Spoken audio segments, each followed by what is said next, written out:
Hello பிரைஸ்லாட் கர்த்தராக இயேசு கிறிஸ்துவின் நாமத்தினால உங்கள் ஒவ்வொருவரையும் தேச உயிர்ப்பிக்கிறாருடைய இந்த யூடியூப் சேனலுக்கு உங்களை வாழ்த்து வரவேற்கிறேன்.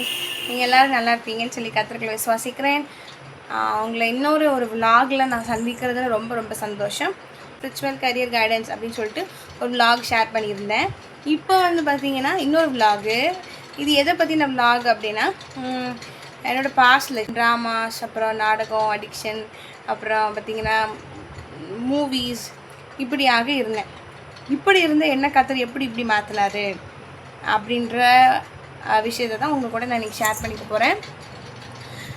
நம்ம விலாகுள்ளே கடந்து போகலாம். ஓகே, முதல்ல நான் எப்படி இருந்தேன், எப்படி ஆனேன், அதுக்கப்புறம் எப்படி திரும்பி கர்த்தரை ரட்சித்தார் அப்படின்ற விஷயத்த உங்களோட ஷேர் பண்ண போகிறேன். முதல்ல நான் எப்படி இருந்தேன்றதை உங்ககிட்ட ஷேர் பண்ணுறேன். நாங்கள் இந்த ஊரில் இல்லை, தூத்துக்குடியில் இருந்தேன். அப்போ நான் ஒரு டிப்பிக்கல் ஒரு கிறிஸ்டியன் ஃபேமிலியில் பிறந்தேன். நான் எங்கள் அம்மா ஹிந்துவாக இருந்து தான் ஏசப்பாவை ஏற்றுக்கொண்டாங்க. எங்கள் அப்பா ஆர்சியிலேருந்து, அதுக்கப்புறம் எங்கள் அப்பா ஃபேமிலியில், அதுக்கப்புறம் சபைக்கு போய் அப்படியாக வந்தவங்க தான். ஆனால் ஒரு டிப்பிக்கலான ஒரு கிறிஸ்டியன் ஃபேமிலி தான். நான் அப்படி தான் வளர்த்தாங்க. ரெண்டாவது விஷயம் பார்த்திங்கன்னா, கத்தருக்குள்ளே தான் தூத்துக்குடியில் நான் அப்புறம் குட்டி பொண்ணு தான். அப்போ நான் கத்தருக்குள்ளே தான் இருந்தேன். ஏஞ்சி டிவி தான் பார்க்குறது. அதுக்கப்புறம் கார்ட்டூன்ஸ்லாம் பார்க்க மாட்டேன். மற்றவங்கக்கிட்டையும் நான் சொல்லுவேன் இந்த மாதிரி கார்ட்டூன்ஸ் பார்க்காதீங்கன்னு சொல்லி. எங்கள் அம்மா அப்போ தூத்துக்குடியிலையும் ஒரு ஊழியத்தில் இணைந்து ஊழியம் செஞ்சுட்டு இருந்தாங்க. அப்போது நானும் கூட கிராம ஊழியங்கள் போகிறது இந்த மாதிரியான செஞ்சுட்டு தான் இருந்தேன். அதுக்கப்புறம் கர்த்தர் எங்கள் அம்மாவோட பேசி இந்த எங்கள் அம்மாவோட சொந்த ஊருக்கு அழைத்தார், காயல்பட்டினத்துக்கு. அப்போ சரின்னு சொல்லிட்டு அங்கேருந்து நாங்கள் ஷிஃப்ட் ஆகி இங்கே வந்தோம். இங்கே வந்த பிறகு இந்த ஊரை நான் குறை சொல்ல மாட்டேன். என்ன சொல்ல வரேன் அப்படின்னு பார்த்தீங்கன்னா, என்னோடய ஃப்ரெண்ட்ஸ் இந்த ஸ்கூலில் இப்போ நான் 5th இந்த ஊர்லேருந்து படித்தேன். அப்போ என்ன விஷயம்னு பார்த்தீங்கன்னா, நான் ஸ்கூலுக்கு போவேன். எனக்கு இந்த நாடகம், சினிமா, ட்ராமா அது எதுவுமே தெரியாது. ஆனால் நான் ஸ்கூலுக்கு போன புதுசில் எல்லோரும் என்ன பையன்கிட்ட, நீ அந்த நாடகத்தை பார்த்தியா, அவள் என்ன சொன்னா தெரியுமா, இப்போ என்ன சொன்னா தெரியுமா, அவள் வந்துட்டா தெரியுமான்னாங்களா, இதை பற்றி பேசுகிறாங்கன்னு எனக்கு புரியவே இல்லை. நானும் யோசிப்பேன் இவங்களாம் எங்கே பார்ப்பாங்க அப்படின்னு.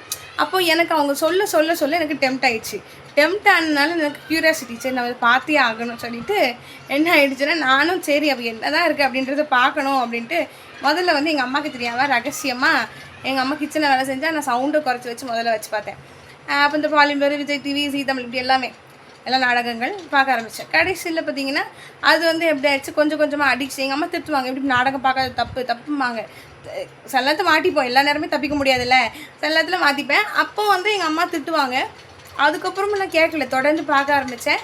அதுக்கப்புறம் எப்படி ஆகிடுச்சு அப்படின்னா, இன்னும் கொஞ்சம் அப்கிரேட் ஆகி எப்படி ஆகிடுச்சுன்னா, எங்கள் அம்மாவுக்கு தெரிஞ்சே போட ஆரம்பிச்சிட்டேன். எங்கள் அம்மாவை என்ன கண்ட்ரோல் பண்ண முடியல அப்படின்றக்கான சொல்லி பார்த்தாங்க, கேட்டால் தானே அப்படின்னால என்ன பண்ணிட்டாங்க அப்படின்னா விட்டுட்டாங்கன்னு சொல்கிறத விட நான் என்ன பண்ணிட்டேன்னா, தெளிவாக சவுண்டெல்லாம் கூட்டி வச்சு அப்படி பார்க்க ஆரம்பிச்சிட்டேன்.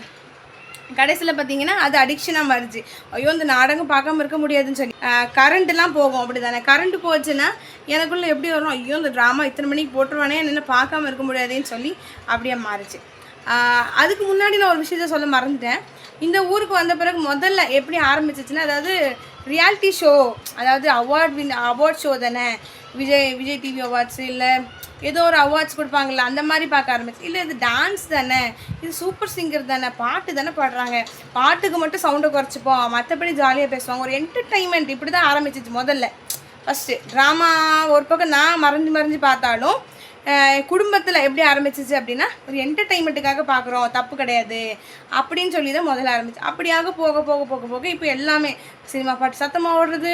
அதுக்கப்புறம் இப்போ எல்லாமே இன்ஸ்ட்ரக்ஷன்ஸ் எதுவுமே இல்லாதபடிக்கு சுதந்திரமாக நாடகம், சினிமா, ட்ராமா எல்லாம் பார்க்க ஆரம்பிச்சிட்டேன். நான் சொன்ன மாதிரி எனக்கு என்ன ஆகிடுச்சுன்னா, அடிக்ஷனும் ஆகிடுச்சு. நான் சொல்கிறேன்ல, அந்த மாதிரி என்னால் இருக்கவே முடியாது, எப்படியாவது பார்த்தே ஆகணும், நைட்டு ஃபுல்லாக முழிச்சிருந்து கூட பார்த்துடணும் அப்படின்ற அளவுக்கு இருந்துச்சு.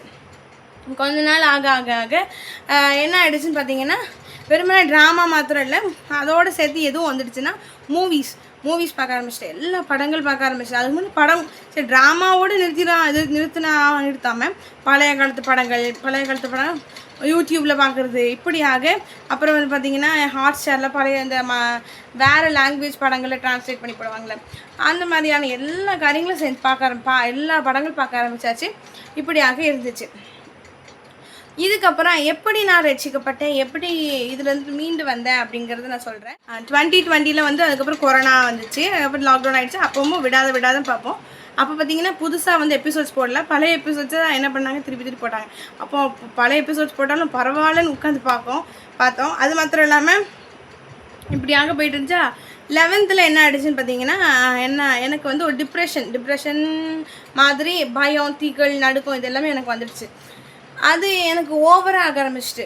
அப்போ எனக்குள்ளே எப்படிப்பட்ட ஒரு இதயத்துலேருந்து எப்படிப்பட்ட ஒரு உணர்வு இருந்துச்சுன்னா, என்னை யாரால் காப்பாற்ற முடியும், யாரால் என்னை ரட்சிக்க முடியும் அப்படின்னு சொல்லி, என்னை யார் காப்பாற்றுவா?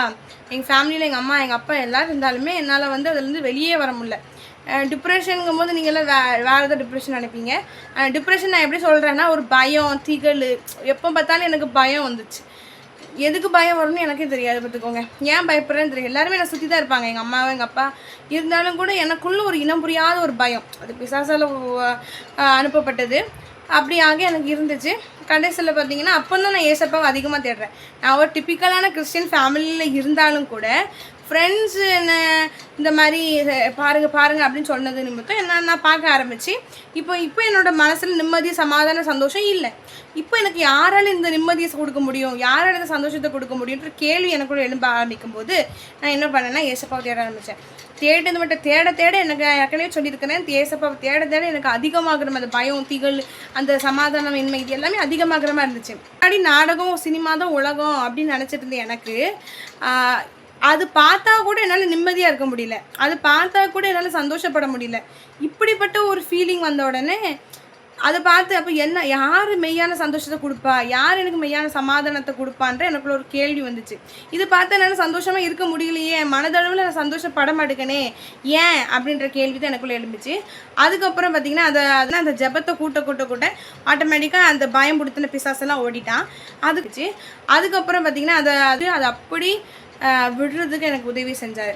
நான் ஏன் அந்த சாட்சி உங்ககிட்ட ஷேர் பண்ணுறேன் அப்படின்னா, அநேகர் இன்றைக்கும் கூட நம்ம கிறிஸ்தவர்கள் தப்பும் தெரிஞ்சும் கூட என்டர்டெயின்மெண்ட் நமக்கு தெரியும். கலாத்தியரில் எழுதப்பட்டிருக்கு பார்த்துக்கோங்க, களியாட்டுகள் அப்படின்னு சொல்லி போட்டிருக்கோம், என்டர்டைன்மெண்ட்ஸ். ஏன்னா அப்போ களியாட்டுகளில் கூட தேவன் வெறுக்கிறார். அந்த காரியங்கள் நம்ம கூட இருக்கக்கூடாதுன்னு தேவன் விரும்புகிறார். அதுக்கு பதிலாக நீங்கள் என்ன பண்ணலாம், ஏஞ்சல் டிவியில் எத்தனையோ ப்ரோக்ராம்ஸ் இருக்குது. ஏஞ்சல் டிவி நான் எனக்கு டெலிவிஷன் சேனல் சொல்கிறது ஏஞ்சல் டிவி மட்டும் தான் எனக்கு தெரியும். அதே போல் இப்போ நம்ம யூத்து பார்த்திங்கன்னா மெசேஜெல்லாம் அவங்களுக்கு பிடிக்காது தான். வச்சு போகிற வரைக்கும் மெசேஜு அதெல்லாம் கொஞ்சம் கசக்கத்தான் செய்யும். ஆனாலும் கூட பார்த்திங்கன்னா இப்போ ப்ரோக்ராம்ஸ் பார்க்கணுன்னு நினச்சிங்கன்னா யூடியூப் சேனலில் கூட ஏஞ்சல் டிவி ப்ரோக்ராம்ஸ் நல்லா தான் இருக்கும். எல்லா ப்ரோக்ராம்ஸுமே ரொம்ப என்டர்டைன்மெண்ட்டாக யூத்துக்கு பிடிச்ச மாதிரி அப்படி இருக்கும். நிறைய இப்போ கிறிஸ்டியன் யூடியூப் சேனல்ஸ் தான் இருக்குது.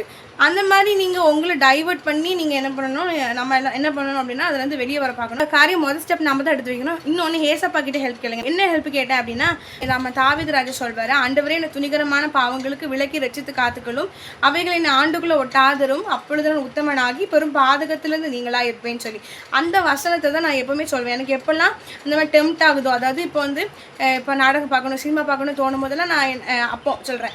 அப்போ என்ன பண்ணுவேன், அந்த வசனத்தை சொல்லுவேன், ஆண்டவரே இந்த துணிகரமான அவங்களுக்கு விலைக்கு ரட்சித்து காத்துக்களும் அப்படின்னு சொல்லி நான் சொல்வேன். அப்படி சொல்லும் போது என்னால் மேற்கொள்ள முடியும். அப்போ நம்ம தான் அதில் பிசாசு நமக்குள்ள அந்த எண்ணத்தை கொண்டு வந்தால் கூட நம்ம அதை பலவானை முந்தி கட்டி நம்ம ஜெயிச்சு நம்ம என்ன பண்ணணும் அப்படின்னா அதுலேருந்து வெளியே வரணும். ஏன் அப்படின்னா அது உங்களை பரலோக ராஜ்யத்துக்கு கூட்டு போகுமா, அது அநித்தியம் அப்படிங்கிற ஒரு என்டர்டைன்மெண்ட்டு தானே. ஆனால் நீங்கள் கத்தரோடு இருக்கிற டைமோட, கத்தரோடு பேசுகிற டைமோட இந்த என்டர்டைன்மெண்ட்ஸுக்கு, இந்த அநித்தியமான காரியங்களுக்கு இடம் கொடுக்காம நித்தியத்தை தேடுவோம் அப்படின்னு ஆண்டவரே சொல்கிறார். நித்தியத்தை பாருங்கள், எது இட்டர்னல் அதை பாருங்கள் அப்படிங்கிறாரு. எடுத்தோடனே நம்மளால் அதை முடியாது தான். ஆனாலும் கூட நம்ம கொஞ்சம் கொஞ்சமாக என்ன பண்ணணும் அப்படின்னா அதை வெளியே வரணும். இன்னொன்று நான் சொல்லணும் அப்படின்னா, இப்போ நான் அதில் மட்டும் கிடையாது. இப்போ நான் இப்போ இந்த நாடக சினிமா எல்லாம் அடிமையாக இருந்தேன்னு சொன்னேன். இப்போவே என்னோடய குணம் எப்படின்னு பார்த்தீங்கன்னா, இப்போ நான் கிறிஸ்டின் மூவிஸ் பார்க்குறேன்னு வைங்க, அதில் அடிக்ஷன் ஆயிடுவேன். இப்போ நான் கிரிக்கெட் பார்க்குறேன்னு வைங்க, அதில் தலை டோனி அப்படின்றவேன். புரியுதா உங்களுக்கு? எதை பார்த்தாலுமே இப்போ கிறிஸ்டின் சேனல்ஸ் பார்க்குறேன்னு வைங்களேன், எக்ஸாம்பிளுக்கு ஏஞ்சல் டிவி பார்க்குறேன்னா அதுலேயே அடிக்ஷன் ஆயிடுவேன். காரியம் என்னோடய சுபாவம் அப்படி இருக்குது. ரெண்டாவது விஷயம் என்ன அப்படின்னா, அப்போ நான் என்னை எப்படி வச்சுப்பேன்னா, எதுலையுமே நம்ம அடிக்ஷன் ஆகக்கூடாது. ஏசப்பாவை விட யாரையுமே நம்ம நேசிக்கக்கூடாது தான். அதனால் நான் எப்போவுமே ஆண்டவர் சொல்லுவார், நீ எதுவுமே அடிமையாகக்கூடாது, ஜாக்கிரதையாக இரு அப்படி சொல்லுவார். அப்போ பார்த்திங்கன்னா இந்த மாதிரி ஒரு கேரக்டர் எனக்குள்ளே உண்டு.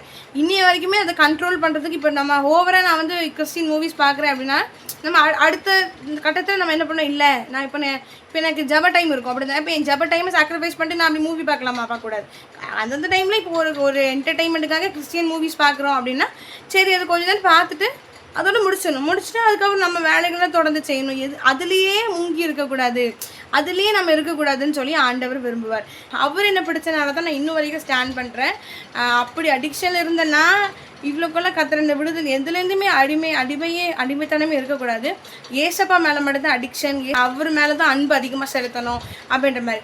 ஸோ நான் என்ன சொல்ல வரேன் அப்படின்னு பார்த்தீங்கன்னா, உங்களுக்கு யூஸ் ஆகும் அப்படின்னு சொல்லி யூத்துக்கு அது மாதிரி அடிக்ஷனில் கஷ்டப்படுறவங்களுக்கு யூஸ் ஆகும்னு சொல்லி தான் அந்த வீடியோ நிச்சயம் உங்களுக்கு பயனுள்ளதாக இருப்பதாக கத்துறவங்க ஆஸ்வதிப்பாராங்க. Thank you so much. இன்னொரு வீடியோவில் உங்களை சந்திக்கும் வரை உங்களிடம் வந்து விடைபெறுகிறேன். பாய்.